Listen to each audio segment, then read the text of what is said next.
नमस्कार. विशेष मध्ये आपल्या सगळ्यांचं स्वागत. मी प्रसाद काथे. मराठी रंगभूमीला प्रयोगशील आणि प्रागतिक म्हणजेच पुढचा विचार करणारी रंगभूमी म्हटलं जातं. या रंगभूमीवर एका बाजूला पुरुषचेही प्रयोग होतात, दुसऱ्या बाजूला योनीच्या मनीच्या गुजगोष्टी याचेही प्रयोग होतात. पण हाच धागा आहे म्हणून याच रंगभूमीवर अतिशय निर्लज्ज कांदे पोहे वाढले जात असतील तर ते वादाला निमंत्रण देणारं ठरूच. कारण मनसेनं या अतिशय निर्लज्ज कांदे पोहे नामक रंगमंचीय आविष्काराला विरोध केला आहे.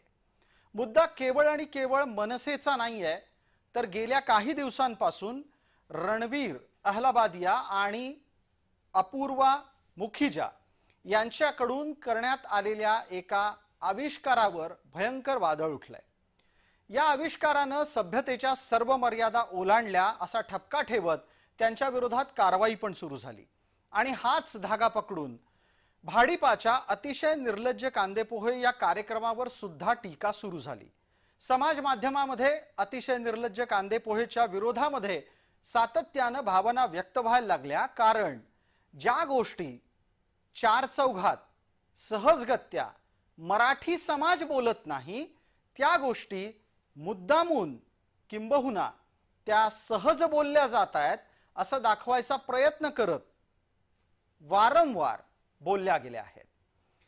विशेष म्हणजे हे कार्यक्रम करताना ते कार्यक्रम डिजिटल कंटेंट म्हणून सादर होत होते, पण आता ते रंगमंचावर आणि त्यात सुद्धा तिकीट लावून सादर व्हायला लागलेत. तेव्हा अशा निर्लज्जपणाचं समर्थन करायचं का हा मुद्दा आहेच. समाज स्वास्थ्य अशा कार्यक्रमांमुळे बिघडण्याची तक्रार ही आहेच. समाज कीर्तन पाहून सुधरत नाही, तमाशा पाहून बिघडत नाही असं म्हणणाऱ्यांना कदाचित परिस्थिती किती रसातळाला गेली आहे ते लक्षात येत नसावं. त्याच निमित्तानं आजची विशेष चर्चा.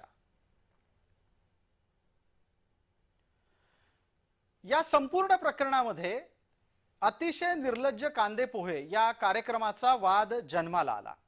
हा वाद अधिकाधिक वाढत गेला आणि तो ज्या पद्धतीने वाढत गेला त्यामुळे अतिशय निर्लज्ज कांदेपोहे या कार्यक्रमाला गुंडाळावं लागलंय. पुण्यात हा कार्यक्रम होणार होता.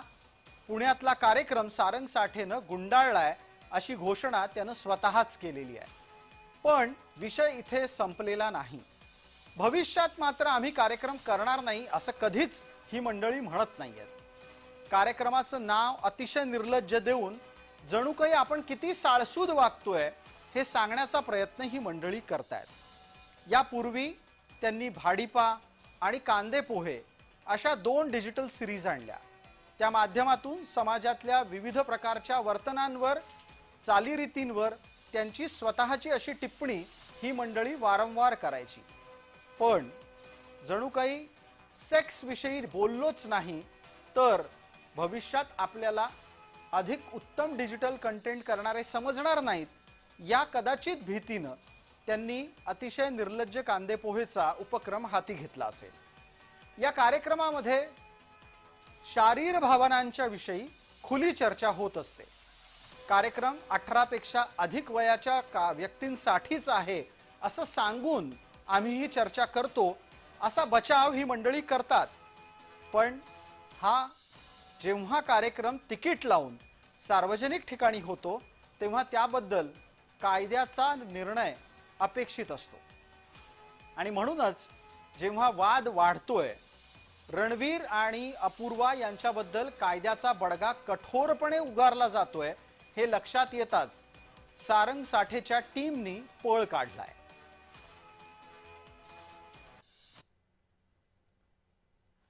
महाराष्ट्र नवनिर्माण सेनेच्या पुणे विभागानं या कार्यक्रमावर तीव्र आक्षेप घेतलाय. हा कार्यक्रम होऊ देणार नाही असं त्यांचं म्हणणं आहे.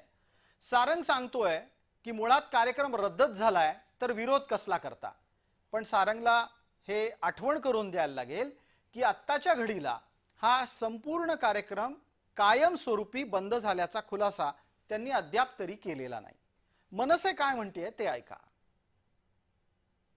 आणि भाडीपा टीम आणि सारंग साठे त्याचबरोबर त्यांचे फॅन्स आणि त्या पद्धतीचे व्हिडिओ करणारे आणखीही काही चॅनल्स आमच्या नजरेसमोर येतात आहेत. तर त्या सर्वांना आम्ही आव्हान करू इच्छितो की जर का तुम्ही अशा पद्धतीचा कुठलाही शो जर का पुणे शहरात आयोजित करायचा विचार करत असाल तर तो आम्ही उधळून लावू. अशा पद्धतीचे मराठी अस्मितेला आणि मराठी संस्कृतीला धक्का पोचेल अशा कुठल्याही पद्धतीचा कार्यक्रम आम्ही या पुणे शहरात होऊन देणार नाहीये. अशा बेभान कलाकारांना, अशा थिल्लर चाळे करणाऱ्या कलाकारांना या पुणे शहरात आम्ही अजिबात उभं राहून देणार नाहीये. मनसेनं आक्षेप घेताना सारंगला आणि सारंगच्या भाडीपाच्या टीमला थिल्लर ठरवलंय. खरं तर ज्या पद्धतीनं हा कार्यक्रम सादर होतो त्याला हिडीस या एका श्रेणीमध्ये मोजता येऊ शकतं. मनसेनं आक्षेप घेतल्यानंतर हा शो पुढे ढकलावा लागलाय असं सध्या तरी सारंगला मान्य नाही. मुळात शो आपण आधीच गुंडाळला होता असं तो सांगतोय. स्वतःहूनच आपण हा शो बंद केलाय ही सारंगची पहिली प्रतिक्रिया होती. त्यानंतर त्याचं म्हणणं आहे की शो मध्ये काहीही आक्षेपार्ह नव्हतं आणि शिव्या तर अजिबात नव्हत्या. वातावरण तापलेलं आहे त्यामुळे आपण स्वतः शो स्वतःहूनच आटोपता घेतला, बंद केला हे त्यांनी सांगितलं आहे. आता कुणी आगीत तेल ओतायचं काम करू नये असं म्हणून एक शहाजोग सल्ला सारंग दुनियेला देतो आहे. हा सारंगसाठी आहे तरी कोण ते पहा. सारंगची ओळख डिजिटल मीडियाच्या प्रभावामुळे अभिनेता, लेखक, निर्माता अशा स्वरूपातली झालेली आहे. सारंग मूळचा पुण्याचा आहे आणि पुण्यातल्या हौशी कलाकारांच्या सोबत तो दिसत असतो. नटसम्राट या चित्रपटापासून तो प्रसिद्धीच्या झोतात आला. सारंग साठेनं नटसम्राट, उंबटू, नाच ग घुमा या चित्रपटात काही भूमिका निभावलेल्या आहेत. भारतामधली पहिली वेब सिरीज समजली जाणारी ब्रिंग ऑन द नाईट सादर करण्याचं श्रेय त्याला जातं. MTVच्या या इंग्रजी भाषेतल्या वेब सिरीज मध्ये त्याने काम केलंय.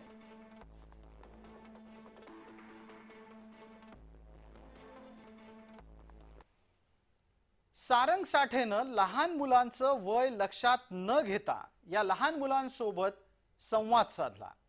लहानांशी बोलताना कोणत्या विषयावर बोलावं, कोणत्या विषयावर बोलू नये याचे काही संकेत आहेत. बाल हक्क आयोग अशा प्रकारच्या संवादांबाबतीत अत्यंत काटेकोर असतो आणि याला बालचिकित्सा किंबहुना बालकांचं मानसशास्त्र सुद्धा कारणीभूत असतं. बालकांच्या बाबत संवाद साधताना कोणते विषय टाळावेत, बालकांना परस्परांमध्ये संवाद करायला लावताना काय वागायला लावू नये हे स्पष्ट आहे. सारंग तसा वागलाय का पहा. शूज खूप भारी आहेत. थँक्यू. कुठून घेतलेत? शॉपमधून. शॉपमधनं घेतलेत? मी रस्त्यावरनं घेतो. शॉपमधून घेतले. तुला मोठं होऊन लग्न करायचंय? कोणाशी करायचंय? आदूशी. हाय आदू. ये प्लीज बस या स्टूलवर. आदू ही तुझी बेस्ट फ्रेंड आहे. हा. तुला आदूबद्दल सगळ्यात जास्त काय आवडतं? प्रेम करतो. हा, प्रेम करतो तेच आवडतं. तुला सगळ्यात जास्त काय आवडतं तिच्याबद्दल? ती लाड करते ती. ती लाड करते. आणि काय नाही आवडत? काहीच. सगळंच आवडतं. ओके ठीक आहे. What is love? पापू देणं, हगी करणं. अजून काय? बस. पण तू माणसं सोडून कशावर प्रेम करू शकतो का आपण? कशावर? माझे डॉग आहे. हा. 2 डॉग आहेत. ते नाव शादू आणि गब्बू. दुसरेच नाही आहेत. एक मोठा एक छोटा आहे. मोठं होऊन लग्न करावं असं वाटतं तरी आदू? हा. कुणाबरोबर करायचं? वेद अपरूपा. आणि तुला त्याच्याबरोबर लग्न करायचं. हे ठरलेलं आहे तुमचं?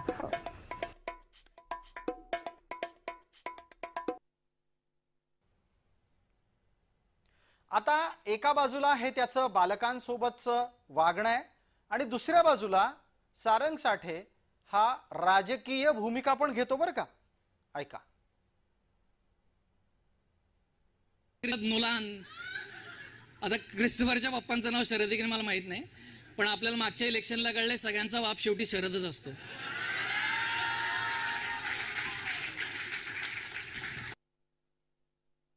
नोलान, आता क्रिस्टोफरच्या पप्पांचं नाव शरद आहे की नाही मला माहित नाही, पण आपल्याला मागच्या इलेक्शनला कळलंय सगळ्यांचा बाप शेवटी शरदच असतो.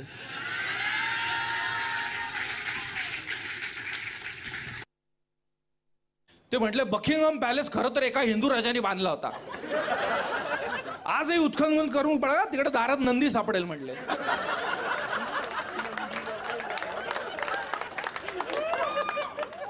हॅशटॅग मंदिर वही बनाएंगे खाली.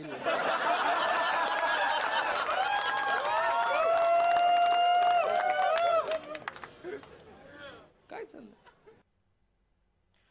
या दोन्ही वक्तव्यात कोणता विनोद आहे? खरं तर ही व्यवस्थित पेरलेली राजकीय प्रतिक्रिया आहे. विनोदाच्या व्याख्या या मंडळींनी एकदा पुलं आणि वपूंकडून शिकायला हव्यात. ते शिकतील की नाही माहिती नाही, पण शिकले नाहीत तर नक्कीच अडचणीत येतील. विशेष या भागामध्ये तुर्तास इतकंच. आपण पाहत रहा फक्त जय महाराष्ट्र.